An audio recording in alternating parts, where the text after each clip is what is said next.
ஒரு ஆடு குட்டி போடுச்சுன்னா அந்த ஆடு தான் குட்டியை கொல்லும். அப்படியா? ஆமா, இது யாருக்குமே தெரியாது. இப்ப ஆடு வந்து குட்டி போட்டுச்சு அப்படின்னா ஆடே பாத்துக்கும், ஆடே பால் கொடுத்துரும், ஆடே வளர்த்திக்கும்.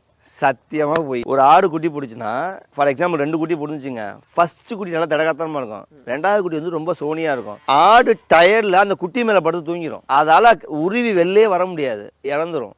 ஆடு குட்டி போட்டு 10 நிமிஷம் 15 நிமிஷம் பால் கொடுத்துட்டு இண்டிவிஜுவலா 2 குட்டி போட்டாலும் 2 குட்டியும் ஒன்னா போட்டு க்ளோஸ் பண்ண வைக்க கூடாது. ஒவ்வொரு குட்டியும் தனித்தனியா பஞ்சாரத்துல போட்டு மூடி வச்சிடணும். ஒரு குட்டியும் இன்னொரு குட்டியுமே படுத்து கடைசியா பிறந்த குட்டி இருக்கு பாத்தீங்களா, வீக்கான குட்டியே செத்து போய் நம்ம பண்ணையில இது மாதிரி நிறைய நடந்திருக்கு நம்மளுடைய ஏர்லி ஸ்டேஜ்ல. அதுக்கப்புறம் நிறைய பஞ்சாரங்கள்லாம் வாங்கி இண்டிவிஜுவலா கவுத்து வைக்க ஆரம்பிச்சதுக்கு அப்புறம் டெத் ரேஷியோவே கிடையாது. பண்ணை ஏன் லாஸ்ல போகுது அப்படின்னா, இவங்க என்ன பண்றாங்கன்னா ஒரு மாஃபியாட்ட போய் மாட்டிடுறாங்க. அந்த மாஃபியாவில் உள்ளவன் என்னமா சொல்லுவான், சார் 50 ஆடு வாங்குங்க, 20 ஆடுக்கு 1 கெடா வாங்கணும் சார் மேட் பண்ணுறதுக்கு அப்படிமா. சரி ஓகே, 50 ஆடு வாங்கினீங்கன்னா ஒரு வருஷத்துக்கு 2 தடவை குட்டி போட முடியுமா.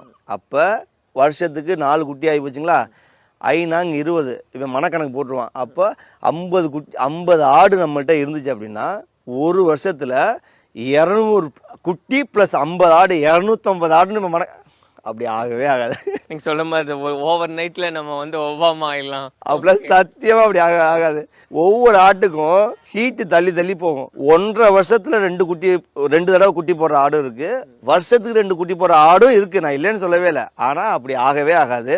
ஒரு 10 ஆடு குட்டி போட்டுச்சு 20 ஆடுனா எப்படியா இருந்தாலும் 3 கேஷுவாலிட்டி ஆயிரும். எண்ட் ஆஃப் தி டே பாத்தீங்கன்னா அசல் வந்தா போதுண்டான்ற அளவுக்கு ஆயிரும். ஒரு பண்ண சக்சஸ் ஆகணும்னா ஒரே ஒரு டிப்பு, ஏர்லி ஸ்டேஜில் வர்றாங்க ஒரு ஃபார்மிங்க்கு அப்படிங்கும்போது அவங்க வந்து பொட்டைக்குட்டியை வளர்த்து பழகவே கூடாது, பொட்டை ஆடுகள் வளர்த்து பழகவே கூடாது. ஏன்னு கேட்டிங்கன்னா நைட்டு 2 மணிக்கு குட்டி போடும், நீங்கள் ஏஞ்சி பார்க்க முடியுமா, எவ்வளோ சிரமம். நைட்டு 3 மணிக்கு குட்டி போடுது, எவ்வளோ சிரமம். மதியம் சாப்பிட்ற இடத்துல குட்டி போடுது, எப்படி பார்த்துட்டே இருப்பீங்க, 24 ஹவர்ஸும் பார்த்துட்டே இருக்கணும்ல.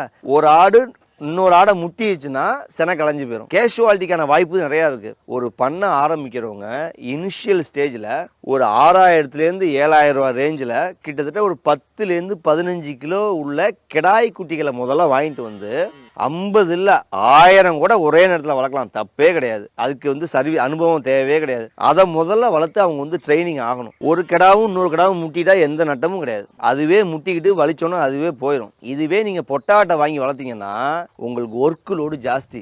அந்த ஒர்க் லோட பார்த்துட்டு நீங்களே அப்பா தெரியாம வந்துட்டான்ட்டு போயிருவீங்க. என்ன நான் கிடா வளர்த்துனா அவ்வளோ ஒர்க் இருக்காது அப்படின்னு, ஒர்க் ரேஷியோ கம்மி. ஆனா இப்போ உங்களுக்கு எமர்ஜென்சியா பணம் தேவைப்படும் போது நீங்க அடுத்த மாசத்துலேருந்தே கிடாவை விற்க ஆரம்பிச்சிடலாம். ஆனா பொட்டையை விற்க முடியாது. இப்போ கிடா போகிற ரேட்டுக்கு பொட்டை போகவே போகாது. நீங்க ஒரு ரேட்டுக்கு வாங்கியிருப்பீங்க, இங்கே கேட்டிங்கன்னா அதில் பாதி கூட போகாது. இப்போ நீங்கள் அதை அறுப்புக்கும் கொடுக்க முடியாது.